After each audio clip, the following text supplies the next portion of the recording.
Party ఫిరాయింపులపై supreme court తీర్పును BRS స్వాగతిస్తుంది. Party ఫిరాయించిన ఎమ్మెల్యేల అనర్హతపై speaker కు డెడ్ లైన్ విధించింది సుప్రీంకోర్టు. 3 నెలల్లో నిర్ణయం తీసుకోవాలని స్పష్టం చేసింది. దీంతో ధర్మాసనం తీర్పును గులాబీ పార్టీ నేతలు స్వాగతిస్తున్నారు. ఇక అటు కాళేశ్వరం కమిషన్ తన రిపోర్టును రాష్ట్ర ప్రభుత్వానికి అందించింది. Commission chairman PC Ghosh 2 sealed కవర్లలో రాహుల్ బొజ్జాకు నివేదిక అందించారు. రాహుల్ బొజ్జా వెంటనే సీఎస్ కు కమిషన్ రిపోర్టును అందించారు. కమిషన్ లో ఏం చెప్పారు, ఎవరిని బాధ్యులను చేశారనేది ఉత్కంఠగా మారింది. మరోవైపు కేసీఆర్ తన ఎర్రవెల్లి ఫామ్ హౌస్ లో బీఆర్ఎస్ ముఖ్య నేతలతో భేటీ అయ్యారు. అటు సుప్రీంకోర్టు తీర్పు స్పీకర్ కు పెట్టిన డెడ్ లైన్ పై గడ్డం ప్రసాద్ స్పందించారు. న్యాయ నిపుణులతో చర్చించి నిర్ణయం తీసుకుంటామని అన్నారు.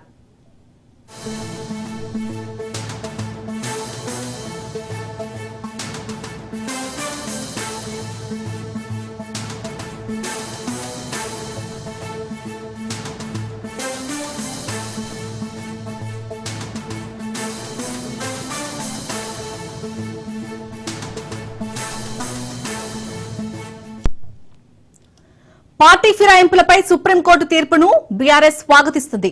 పార్టీ ఫిరాయించిన ఎమ్మెల్యేల అనర్హతపై స్పీకర్ కు డెడ్ లైన్ విధించింది సుప్రీంకోర్టు. 3 నెలల్లో నిర్ణయం తీసుకోవాలని స్పష్టం చేసింది. దీంతో ధర్మాసనం తీర్పును గులాబీ పార్టీ నేతలు స్వాగతిస్తున్నారు. ఇక అటు కాళేశ్వరం కమిషన్ తన రిపోర్టును రాష్ట్ర ప్రభుత్వానికి అందించింది. Commission chairman PC Ghosh 2 sealed కవర్లలో రాహుల్ బొజ్జాకు నివేదిక అందించారు. రాహుల్ బొజ్జా వెంటనే సీఎస్ కు కమిషన్ రిపోర్టును అందించారు. కమిషన్ లో ఏం చెప్పారు, ఎవరిని బాధ్యులను చేశారనేది ఉత్కంఠగా మారింది. మరోవైపు కేసీఆర్ తన ఎర్రవెల్లి ఫామ్ హౌస్ లో బీఆర్ఎస్ ముఖ్య నేతలతో భేటీ అయ్యారు. అటు సుప్రీంకోర్టు తీర్పు స్పీకర్ కు పెట్టిన డెడ్ లైన్ పై గడ్డం ప్రసాద్ స్పందించారు. న్యాయ నిపుణులతో చర్చించి నిర్ణయం తీసుకుంటామని అన్నారు.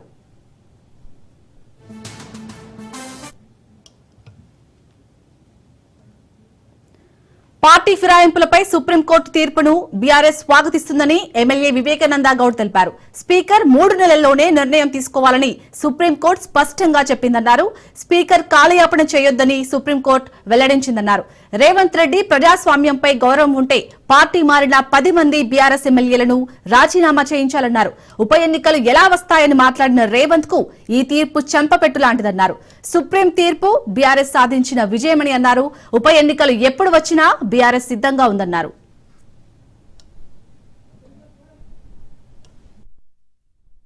సుప్రీంకోర్టు స్వీకరించి ఇచ్చిన తీర్పుని బీఆర్ఎస్ పార్టీ స్వాగతిస్తా ఉంది. సుప్రీంకోర్టు యొక్క తీర్పు సంచలన తీర్పు. ఇది ల్యాండ్ మార్క్ జడ్జిమెంట్.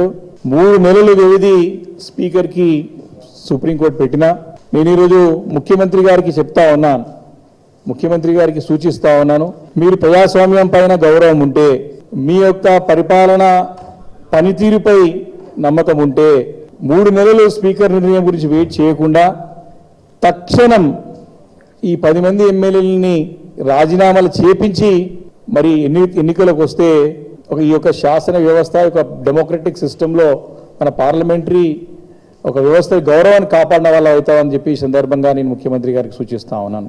ఒకానొక సందర్భంలో ముఖ్యమంత్రి గారు అసెంబ్లీలో 10 మంది ఎమ్మెల్యేలు పార్టీ ఫిరాయించినారు, బీఆర్ఎస్ పార్టీలో గెలిచి కాంగ్రెస్కి వచ్చినారు, ఉప ఎన్నికలు ఎలా వస్తాయి అధ్యక్ష అని చెప్పి అసెంబ్లీలో ప్రశ్నించినాడు. ఈరోజు ముఖ్యమంత్రి గారికి సుప్రీంకోర్టు చెంపపెట్టు లాంటి సమాధానం ఇస్తూ ఉప ఎన్నికలు ఎలా వస్తాయో